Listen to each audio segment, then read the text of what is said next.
In this video, I'm going to unbox this Makita 18V cordless jigsaw and show you its features. And at the end of this video, I'm going to show you how to make a jig to cut a perfect circle using this Makita cordless jigsaw. Welcome back to the wood shop. My name's Brett. This cordless jigsaw is the newest tool in my shop. I bought it to cut the circles for my rotating cornhole boards. More on that in another video. But before we get to the unboxing, let me take you on a little trip to the store to show you how I selected this make and model. I already have a corded jigsaw, but I wanted a cordless jigsaw because I was going to be cutting circles and the cord kind of gets in the way of that. Originally I was looking at the rigid brushless cordless jigsaw because I already have a few of the rigid 18V batteries and a charger. And I also liked that the rigid had a built-in dust collection port. But when I got to the store, they didn't have any of the rigid in stock. And I was anxious to get going on building these rotating cornhole boards because I was trying to get a set done by Labor Day at the cabin. So now I had a decision to make. Which brand of jigsaw will I be going home with? As you can see, there are several brands to choose from. And the deciding factor for me was which 18V batteries do I already own. I didn't want to invest in yet another set of batteries and its charger because they're expensive. And I have a small shop with limited storage. Actually, any one of these brands probably would have worked. I like Milwaukee, and not just because I live in Wisconsin, but because they're quality tool makers. But they are a bit more expensive than some of the other brands, so that's why I went with the Makita. And here's my pro tip for you, especially for you guys that are just starting to build up your tool supply. Each brand of tool has its own battery charger and they're not interchangeable. In other words, you can't charge a DeWalt battery on a Milwaukee battery charger, and you can't charge a Makita battery on a Metabo charger, etc. So my suggestion is to do a little research and try to figure out which tool line is going to work for you, and then only buy that brand. And that way the batteries, which are expensive, will fit every tool you have and you only need one charger. See, I've already got the rigid double charger, the Master Force, which is Menard's store brand, the Makita, the Milwaukee, which actually I just noticed has the 18V and the 12V in one charger. Then I have the Metabo for my pin nailer, not to mention my 12V over here for my Bosch drill driver. So here we are. This is the Makita XVJ03Z, the 18V cordless jigsaw tool only. The LXT refers to the 18V lithium-ion battery system that Makita has. So let's see what comes in the box. Oh, and I feel I need to mention, this is not your typical unboxing video. This tool isn't actually brand new. I've already used it a few times because I didn't have time to stop my work and make this review video. So this is actually a reenactment of the original unboxing, if you'll indulge me. So here we go. I'm going to pretend to open it up for the first time.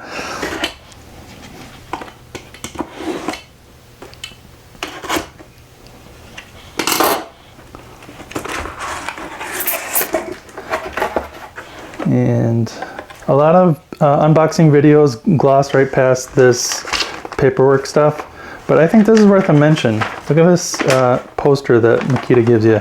Makita boasts the world's largest cordless tool lineup powered by 18V lithium-ion battery. 270 plus tools that all fit this one battery. So that's pretty impressive. Registration, owner's manual, comes with 6 blades, and as you can see I've already smoked one and I broke the other one that was this size, but 2 of each type. So this one being a more aggressive tooth that cuts on the upstroke for ripping through material pretty quickly. I busted one of these already and smoked this one, cutting a bigger hole in our kitchen cabinet for a new double oven that I just installed this past weekend. And then it's just not that easy to get out of here. Come on. You can do it! Good grief. Get out of there. Okay. These are super fine, tiny teeth, and this is for cutting metal. And of course the tool. This is tool only, does not come with a battery or charger. That box would be bigger and it would have been a higher price tag. So, and the rest of this is just cardboard. And the first thing when you pick it up, you'll notice it's kind of heavy. It's well balanced. It's, you know, balances on my trigger finger, and it's super stable on the surface. And I like this top handle or D handle.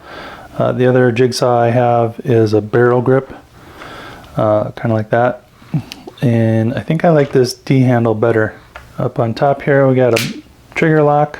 It locks out the trigger to prevent accidental startup. And a variable speed trigger from 0 to 2600 strokes per minute.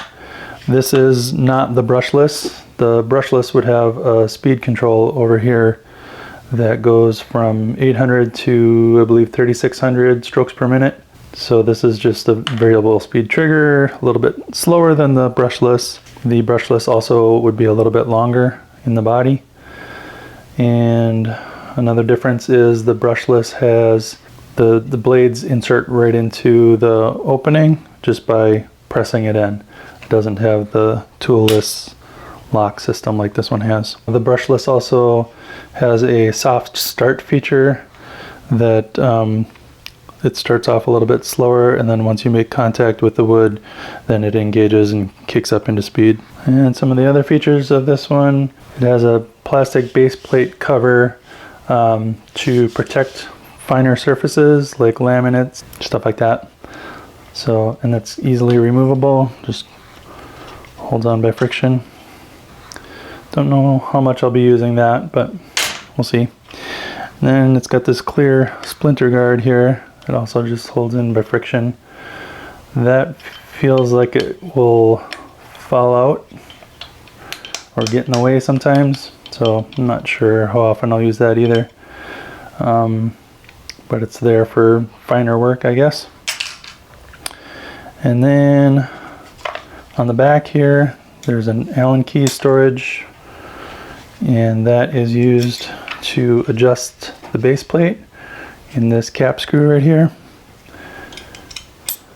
Just put the Allen key in, give it a turn, and then that loosens up the base plate so you can adjust it forward or back if you need to.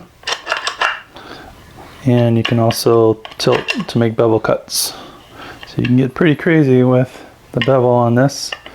It has preset indents on the bottom there. But I'm pretty sure I'm mostly going to be cutting in the 90-degree position. So we'll lock that back down.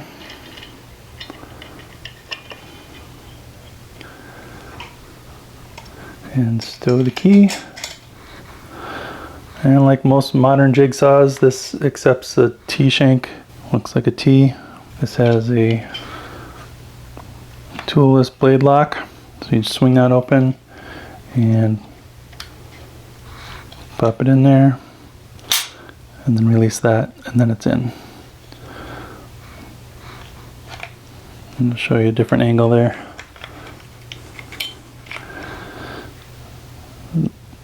Open, see down in the middle there, it opens up the mouth to receive the blade. Pop the blade in there. Make sure you're matched up with the rolling guide here. Teeth forward, of course, and just let that blade lock come back. It will actually accept it in backwards, and it'll lock in there, but you'll probably pretty quickly figure out that that's wrong, hopefully before you destroy your blade and maybe your tool. It won't cut very well in that position, but it is possible to put it in wrong. So make sure you're putting teeth forward because it cuts in that direction. And we'll pop the battery in.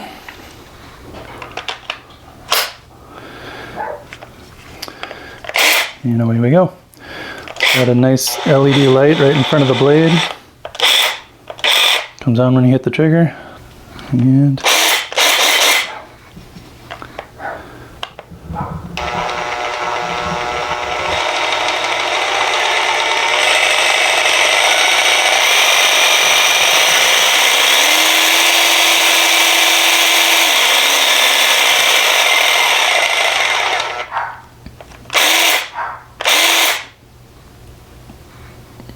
you hear the dog barking?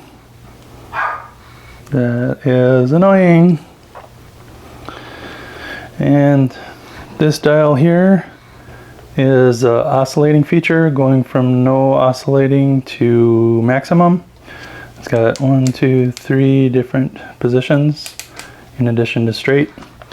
And what that'll do is move the guide back and forth and make the blade go in an oscillating pattern rather than just straight up and down.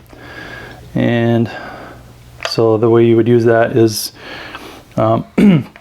straight up and down would be for finer cuts where you want the finest finish that you can get. And if you go maximum oscillating, that, like I said, it's going to move that. Watch there. It's going to move it back and forward. Moves it back and forth.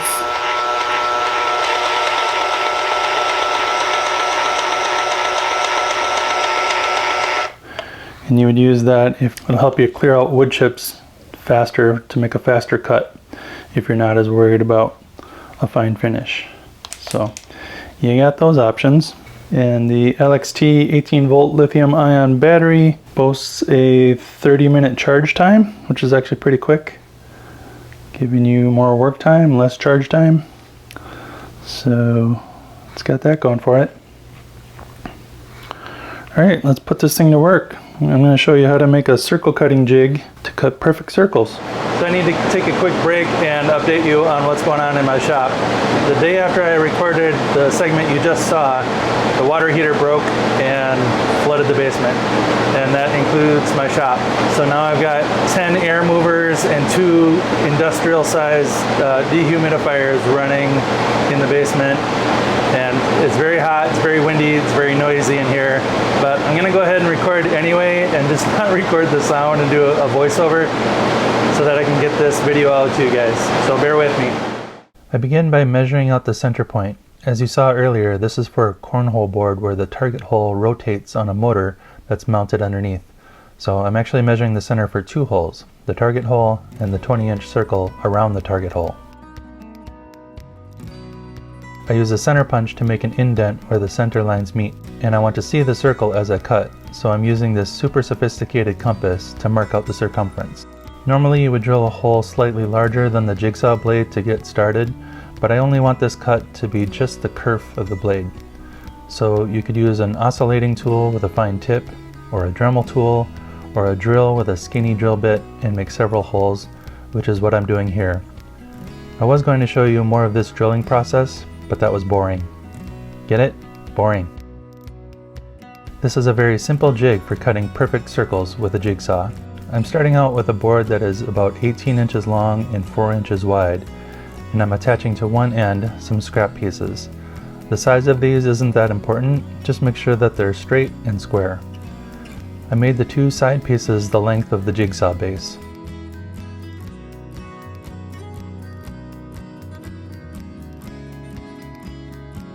I've removed the blade from my Makita jigsaw, put it into my jig lined up with the side piece that is already attached, and place a second piece so that the jigsaw is snug. And then I will glue and pin that second piece in place. Now we want to put our jigsaw blade back in and make a cut up until the backstop.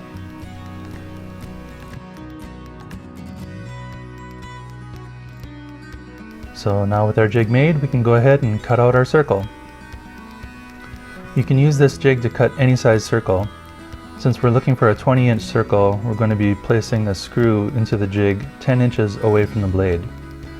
I like to get the screw started, that way I can actually see it and then line it up with the mark that I made earlier. This is actually pretty important to get the circle centered on the board. The jig will keep it perfectly straight, just make sure to keep all your pressure down and forward.